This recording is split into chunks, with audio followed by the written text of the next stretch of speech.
Cześć! Dzisiaj pokażę Wam i opowiem Wam o ziele, które tak naprawdę jest znane od stuleci, ale tak się o nim nie słyszy. A jest to zioło, które pomaga goić rany, wykazuje właściwości przeciwwirusowe nawet na opryszczkę i AIDS, a także pomaga we wszystkich dolegliwościach tarczycy, niedoczynności, a także nadczynności, co jest bardzo rzadkie. I właśnie o tym ziółku Wam opowiem. Zapraszam. Tym ziołem jest Prunella vulgaris, czyli głowienka pospolita, a po angielsku ta nazwa angielska właśnie tak jakby uwydatnia właściwości. Angielska nazwa to jest self-heal albo all-heal, czyli leczy wszystko, albo leczy ciebie, czyli self. Była znana już w dynastii Hana w medycynie chińskiej i ciągle jest w medycynie chińskiej używana, a także jest używana w Europie, ale w innych tak jakby celach. Także chciałam powiedzieć, że czasami jest różnica pomiędzy krajami, na przykład Polską, Anglią, Stanami Zjednoczonymi, Chinami, jak zioła są używane i do czego są stosowane, bo różne kultury, różne tradycje tak jakby znalazły, dowiedziały się o innych właściwościach roślin, a jedna roślina może mieć multum właściwości. Także na przykład w tradycyjnej medycynie chińskiej czekają, aż kwiaty wyschną, to jest taka fajna główka, i używają suche kwiaty, a my w medycynie europejskiej zbieramy właśnie tą głowienkę teraz, kiedy zaczyna kwitnąć. Zbieramy liście i kwiaty, które są świeże i używamy właśnie takiego surowca. W medycynie tradycyjnej, takiej wiecie, tradycyjnej medycynie folk medicine, była używana na różne problemy z gardłem, na przeziębienia, a ostatnio właśnie badania naukowe wykazują, że pomaga także na opryszczkę, a nawet na AIDS, czyli ma działanie silnie przeciwwirusowe. Inną nazwą angielską głowienki pospolitej było touch and heal, czyli dotknij i uzdrów. A to oznacza, że goi rany, dobra jest na wszelkie zranienia, a także zatrzymuje krwawienie. Jako herbatka stosowana wewnętrznie pomaga na gorączkę, pomaga na biegunkę, a także może zatrzymać krwawienie zewnętrzne. Czyli jest to taka pierwsza pomoc na zranienia, rany, jeżeli się skaleczymy, zatrzymuje krwawienie. A w połączeniu z krwawnikiem możemy sobie zrobić taki proszek z liści krwawnika, bardzo dobrze zatrzymuje krwawienie, a w połączeniu z tym ziołem, no to już naprawdę mamy naszą własną apteczkę. Głowienkę pospolitą posiałam kilka lat temu, ale jakoś jej nie widziałam aż do tego roku.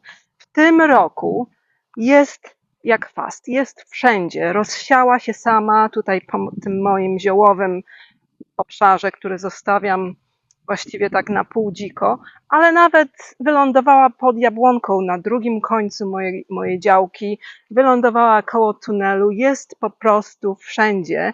Czy ona mi chce coś powiedzieć? Jak myślicie? Czasami tak jest, że jeżeli jakieś zioła rosną tak obficie w naszym ogrodzie albo gdzieś po prostu na łąkach, to niektórzy mówią, że one odpowiadają na nasze potrzeby, także my po prostu będziemy ich potrzebować. Czy ona nam chce powiedzieć, że będziemy potrzebować środka przeciwwirusowego? Być może. Albo czegoś na gojenie ran? Być może. Choroby tarczycy są bardzo rozpowszechnione, a właśnie głowienka pospolita pomaga i na nadczynność, i na niedoczynność. Takim innym ziołem znanym na chorobę Graves, czyli na nadczynność tarczycy, jest melisa. Ja tutaj miałam melisę i melisa właśnie tak jakby hamuje czynność tarczycy, a głowienka jest takim ziołem amfoterycznym, czyli reguluje czynność tarczycy, czyli cokolwiek potrzebujesz, to ona to właśnie zrobi. Jeżeli potrzebujesz trochę przyhamować czynność tarczycy, to ona w tym pomoże, a jeżeli chcesz troszkę pomóc z niedoczynnością tarczycy, to w tym też pomoże. Ciekawe, prawda? Łacińska nazwa Brunella została nadana przez Linoleusza, który był chyba Niemcem i jest to po prostu, pochodzi od słowa brunella, czyli z języka angielskiego tak po prostu nazwali tą roślinę potocznie, a jest tam takie słowo die Braune, które oznacza ropień albo wrzód. No i właśnie od tej nazwy, ropień albo wrzód, jest bardzo często stosowana na różne problemy z gardłem, owrzodzenia, pewnie zapalenie migdałków albo jamy ustnej. Także ma takie działanie przeciwbakteryjne nawet. A nawet działa na gruźlicę. Tak przeciwbakteryjnie na tą specyficzną bakterię, która powoduje gruźlicę, to zioło także pomaga. Głowienka pospolita także stymuluje układ odpornościowy, łagodzi stany zapalne, a wszyscy prawdopodobnie mamy taki low grade, czyli taki niezbyt natężony stan zapalny w organizmie i dobrze działa też na alergię, czyli wszystkie osoby, które mają problemy z histaminą, to mogą sobie pomagać tym właśnie ziołem. No i badania naukowe także wykazały, że zatrzymuje replikację wirusów i właśnie testowano to na wirusie HIV, czyli HIV, który powoduje AIDS. No i także jest mowa o tym, że pomaga na cukrzycę i na wysokie ciśnienie, ale ja jestem takiego zdania, że na te dwie choroby to najlepiej działa dieta i zdrowy styl życia, a zioła mogą być dodatkiem, ale dieta to jest podstawa.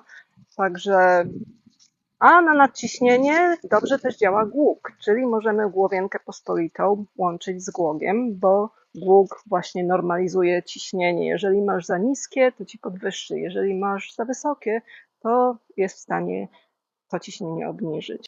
A jeśli chodzi o preparaty z głowienki, to możemy stosować napary. I nie mówcie mi, że wszystkie właściwości lecznicze znikną, jeżeli zrobimy napar, bo ja opieram się na książkach zielarzy, znanych zielarzy angielskich i po prostu nie wymyślam tego sama. Są badania naukowe, które to potwierdzają, więc robimy napary.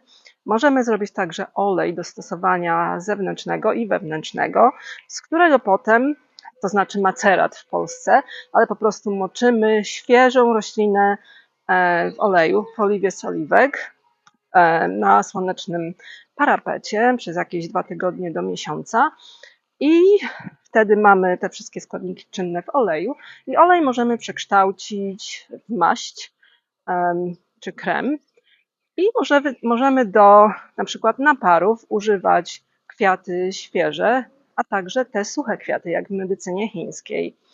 No i prawdopodobnie też możemy robić nalewki, tak jak ze wszystkich prawie ziół, i przyjmować. Ja jestem zakochana w tym ziele. Nie wiedziałam, co to było w pierwszym momencie, ale potem już sobie przypomniałam, co siałam. No i szybko poszukałam wszystkich właściwości, bo ja nie jestem w stanie tego wszystkiego spamiętać. Wiem, że dla czegoś chciałam to zioło mieć, że było dla mnie bardzo ważne. No już teraz wiem, no i wy też wiecie. Także zapraszam na dalsze filmy o ziołach, bo jeszcze nie wyczerpałam moich ziół kompletnie. Jeszcze mam sporo. A tu widzicie werbenę na parkingu pomiędzy Tesco a stacją kolejową. Po prostu było tam sporo ziół. Tutaj po prawej stronie widzicie, to jest normalnie parking i tam były zioła lecznicze, no ale tych ziół niestety nie będę używać. To werbena właśnie tak kwitnie, zobaczcie. Ponieważ są okadzone spalinami, ale tak wygląda kwitnąca werbena pospolita. Bardzo ważne ziółko, dla mnie przynajmniej. A tutaj dziurawiec i tam za nim jeszcze inne zioła lecznicze, a tutaj mierznica czarna, czyli Balota nigra.